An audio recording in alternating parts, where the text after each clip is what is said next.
प्यारे दोस्तों, यह डिक्टेशन 400 शब्द की 5 मिनट में 80 शब्द प्रति मिनट की गति से बोली जा रही है।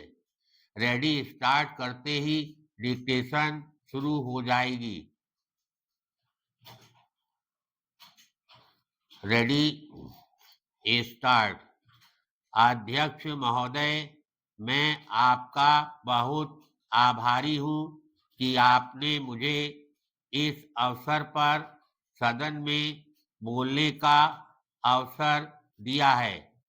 यह जो प्रस्ताव सदस्य महोदय ने यहाँ सदन में प्रस्तुत किया है, उस पर दोनों तरफ के लोगों ने अपने अपने विचार प्रकट किए हैं।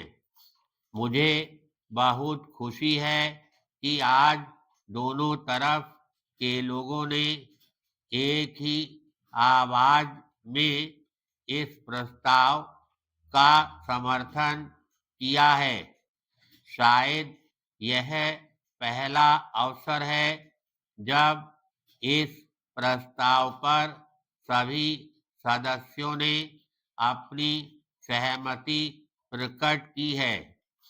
मुझे इस बात का डर भी है कि यह जो प्रस्ताव है उसे अभी मंत्री महोदय द्वारा स्वीकार कर लिया जाएगा और उसके बाद देश के किसानों को उनके अनाज का उचित मूल्य भी उनको दे दिया जाएगा।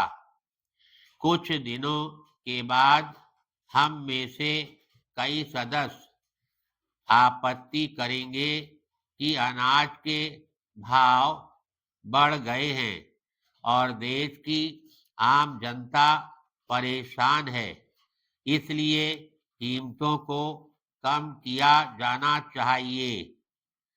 ऐसी अवस्था में मेरी समझ में यह नहीं आता है कि यह सदन किसानों को उनके अनाज का उचित मूल्य दिलाने में सहायता करेगा या देश की आम जनता को सस्ता अनाज दिला सकेगा। मैं समझता हूँ कि दोनों बातों को एक साथ करना बड़ा कठिन हो जाएगा। पैराग्राफ। अध्यक्ष महोदय, यह हमारे देश का सौभाग्य है कि यहाँ पर खेती में काम करने वालों की संख्या बहुत अधिक है। अभी कुछ समय पहले हमारे योजना मंत्री जी ने बताया है कि देश में बेरोजगारों की संख्या बहुत बढ़ रही है, जिन्हें हम खेती के काम में लगा सकते हैं। हमें ऐसा कोई काम नहीं करना चाहिए जिससे बेरोजगार लोग खेती के काम को छोड़कर शहरों की तरफ आना शुरू कर दें।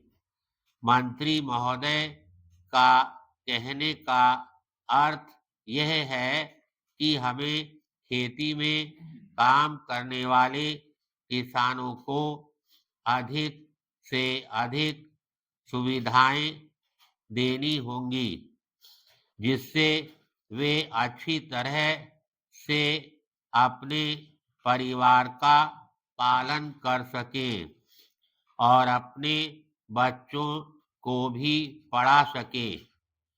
एक समय था जब इस देश का किसान ऋण में पैदा होता था, ऋण में बड़ा होता था और ऋण में ही मर जाता था।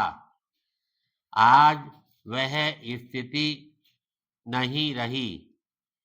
इसी तरह से यदि हमारी सरकार किसानों की भलाई के लिए कार्य करती रही तो किसानों को भी पूरा विश्वास हो जाएगा कि सरकार उनका हित चाहती है और उन्हें पूरा सहयोग देकर खेती की पैदावार को बढ़ाना चाहती है। धन्यवाद।